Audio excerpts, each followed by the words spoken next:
That's one of the Canadian naval vessels that's visiting the port of Boston right now. You know, the Eagle, the Coast Guard's tall ship, it's kind of an interesting story. You know how the Coast Guard ended up with a tall ship? Spoils of war. At the end of World War II, the German Navy had 2 tall ships, and the United States took one of them, and Russia took the other one.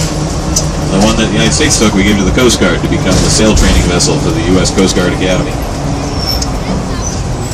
The ones that Russia took, it's still sailing too. The ones the Russians took, it's not like the one Christian.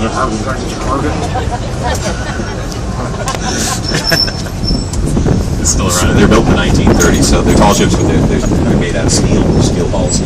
Now, Constitution is made out of oak, live oak, grows in the southeastern part of the United States.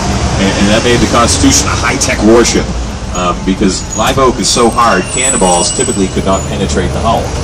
And that's how the Constitution got her nickname. During the War of 1812, sailors saw British warship Guerrière's cannonballs hitting the Constitution and bouncing off. Someone yelled out, "Her sides, they must be made of iron." But no, they're not. They're made. It's good.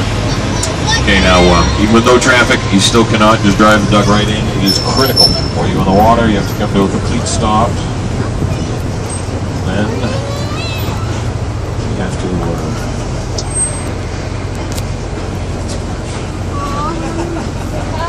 Oh my God. It's one lever. Just going to turn on the prop.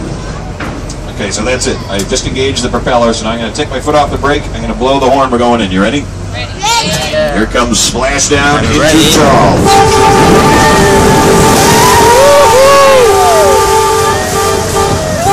And that is how you launch a duck. Now I know it looks very simple, but don't ever try this with your own car. So we are at the very end of the Charles River.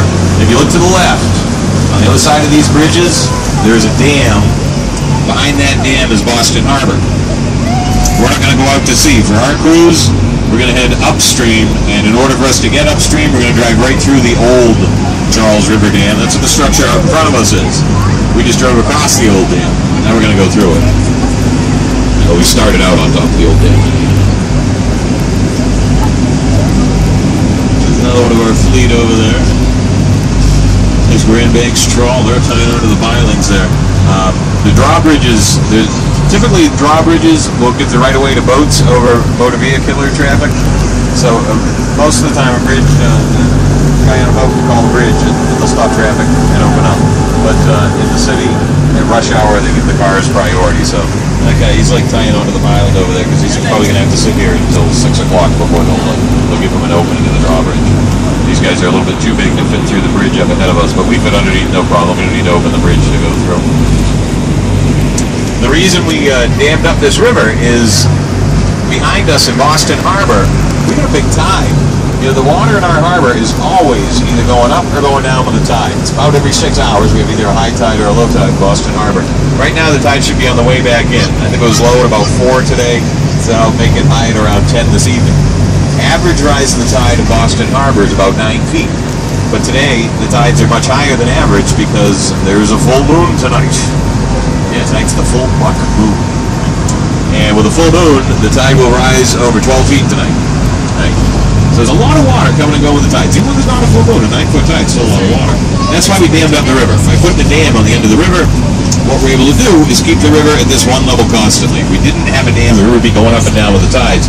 And what would happen tonight at high tide is we'd have all kinds of flooding in the city with a 12-foot tide. So flooding was an issue before we put a dam on the river.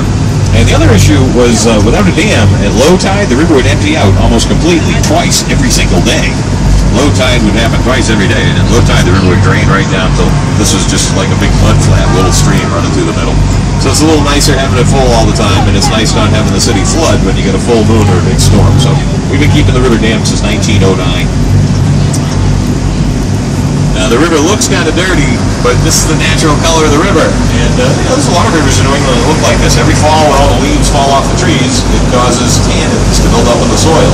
Same thing that makes a cup of tea the color it is what makes the Charles River look like this. It's tannins. That's why we don't really stain our river. But it's a healthy river. It's in good shape. Now the Charles Falls River was a very polluted river for a long time. And the reason it was so polluted in the past is because Boston's an old city. We were settled in 1630, and we didn't build our first wastewater treatment system in Boston until 1931. So what that means is for 300 years, everything from the city just got dumped right into the river. Did a lot of damage. There's another one of the ducks going by. Quack, quack. Quack, quack, quack, quack, quack. Over there. Now, in a moment, we're going to pop out of the end of the dam. And when we pop out of the end of the dam, the river is going to open up wide. You're going to get a nice view of both Boston and Cambridge. Got one more duck coming by here. Top of the hub coming by with Captain Johnny Bag of Donuts at the helm. You got to toot the horn as we pop out of the end of the dam.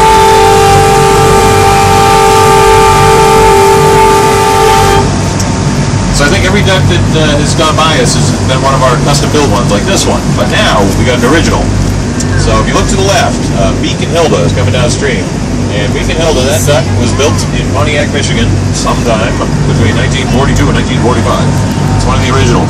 And there are about 1,000 original ducks still running worldwide, which is really amazing.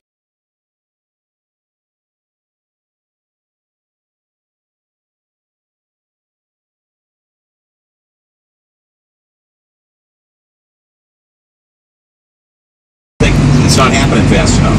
You know, in your car, you turn the wheel, the car turns. In a boat, you have to have a little patience. It takes it a while. Christine, you have curves of steel. You got us right where we're supposed to be. A lot of pressure with the bridge. She did terrific. Can we give her a big round of applause? And a dark sticker for you. All right, now I'm going to take over, bring us through the traffic up here. But when we come back downstream, see if we can fit in another volunteer or two. Yeah, this part of the river, this is starting to fill up now. You come back here tomorrow night at about this time, and it's going to be wall-to-wall people on both sides of the river. By the time you good course going now, hold it still like that for a sec. We'll see how we do. So Jocelyn, you heard me saying this is about as fast as it goes, right? So imagine this: you and I were soldiers. It's World War II, and we've been ordered to storm the beach in the Duck. Give it two big turns towards me. There's one. There's two. That's perfect right there. So we're storming the beach in the Duck, we're driving in, people are shooting, bullets are flying by, bombs are exploding all around us, but we're not nervous, are we? Coming in at 7 knots, they'll never see us, huh? Alright, 2 big turns to the left now. Perfect right there. Captain, I like the way you handled the helmets, nice job. We skirted right around the big boat there, so I can present you with your very own Duck sticker. There you are. Got another volunteer? Oh, the guy way in the back there?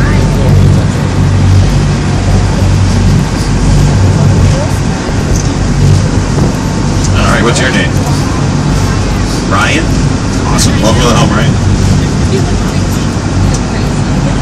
So yeah, Ryan, we were talking about how slow the ducks are in the water, but on land, I think you'd be impressed. On land, I've been Fenway Fanny here going over 50 miles an hour. 50 in your car, not a real big deal. Give it half a turn there. It's good right there. Yeah, 50 in your car, not a big deal. You do 50 in a duck, that's a ride you'd never forget. It's scary. You hit a bump at 50, this whole thing gets airborne. It doesn't have enough suspension travel to absorb big bumps, so it just goes bouncing. There, nice. Alright, you're a fantastic helmsman. You threaded the needle perfectly with the shoreline here. Give a round of applause, and a sticker for you. Maybe we can get one more, and someone else? Oh, young lady with a cool sign. Yeah, here we go, we got one right there. There you go. I'm right behind the wheel. What's your name? Excellent. Welcome to the helm. So let's see, we're going to try to keep it going straight like this. Got the Museum of Science up right. Anybody get a chance to look around the Museum of Science today? Pretty cool place. I think someone's trying to get your picture, Captain. You can look for a picture. It's cool. Give it a turn out that way, okay? Let me get it started a little bit. Keep on turning a little bit more. This looks pretty good here. You know, what happens when we turn the steering wheel? We're still steering the front tires. Doesn't matter whether we're in the river or on land. You turn the steering wheel, front tires always turn, and the rudder, the spine of our propeller, always moves too. Alright, now give it a couple of big turns back towards me. Keep on turning all the way around. Perfect right there. think. Nice job with the traffic. Can we give her a round of applause? Alright.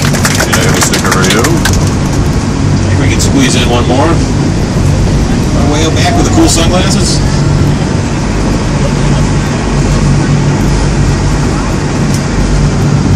Awesome. And what's your name? So let's see. The soldiers called these things ducks because they had trouble with the official army name. Give it a couple of turns towards me, okay? That's good right there. So I'm going to tell you the official army name. You see if you can remember it, okay? Are you ready? It's a GMC DUKW Series 353 6x6 2.5-ton amphibious truck. It's a tough one, isn't it? Yeah, don't feel bad. The soldiers couldn't remember it either. The soldiers are all like, the war's going to be over by the time we figure that name out. So it was the soldiers who decided to simplify the name by eliminating everything except the three letters DUK, just calling it a duck. It's a lot easier to remember. Captain, you got us right to the spot we're supposed to be in, so I will present you with your duck sticker. Here you are. And I'm going to take back over, bring us back through the dam here.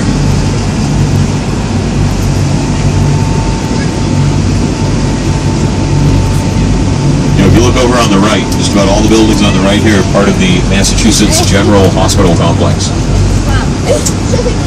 Mass General was founded in 1811. It's a teaching hospital. It's affiliated with Harvard University. That was the first hospital in the United States to perform painless surgery. That was 35.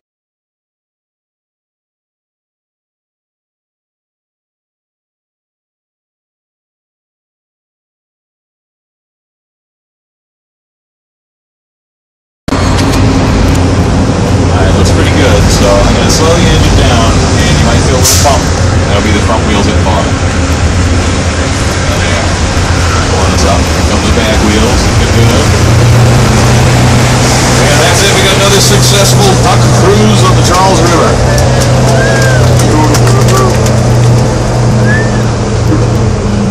These guys are quack here. Quack, quack, quack, quack.